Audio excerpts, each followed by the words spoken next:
If you haven't come across it yet, this is a viral video from Josh, who's a boy from a Manchester school. He's 13 years old, and this is how to keep your cool in the face of quite an aggressive interview subject during a march. And I think he's brilliant. As I say, this has gone viral, and well done him. In the dictionary, Zionism is the belief that Jews should have a homeland. That's what it says. I think that's fair. I think that's fair. But Palestine wasn't empty. Palestine had people in it. And you can't just take over a land where people are living and say, now we plant a flag and now it's ours. You can't do that. But the United Nations gave the land to Israel in 48. And the Balfour Declaration was wrong. And I disagree that it's fair in any way, shape or form. And also it's an ethno-state. Israelis trying to create a state where there are only Jewish people. Where else in the world do you have that? But there are 2 million Israeli Arabs that have the same rights as Israeli Jews living in Israel. They have the same rights. Yeah. 2 million is 20% of the population are Arab Muslim. Right. Okay. Well, why are they trapping people in Gaza and the West Bank then? Because they feel like in Gaza it's a response to the Hamas October 7th attacks, and I think they feel like they need to dismantle Hamas. Hamas was set up by Israel.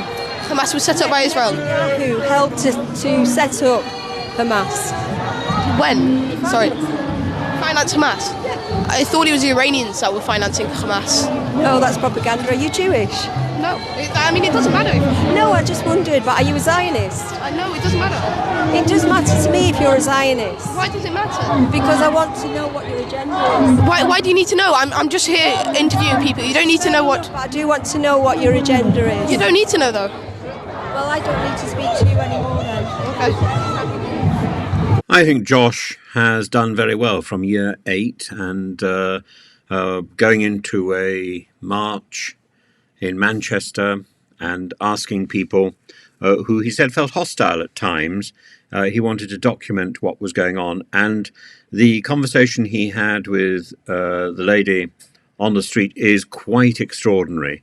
And although his questions are incisive, his questions are good, and the fact is he's a 13-year-old boy.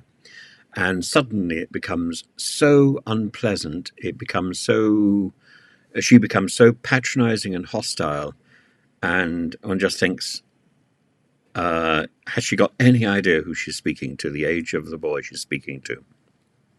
This isn't the way to respond. And I hope she's ashamed that this has now gone viral. And Josh had said that he is concerned that the BBC was what he describes it as neutral. He says the BBC often felt neutral.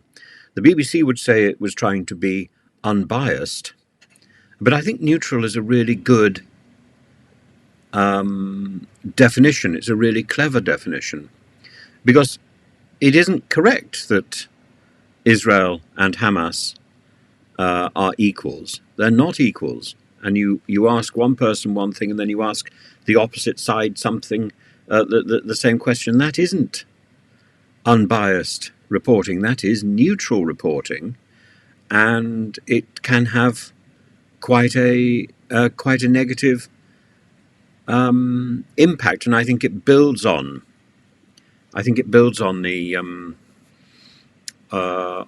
The desire of people to be tribal.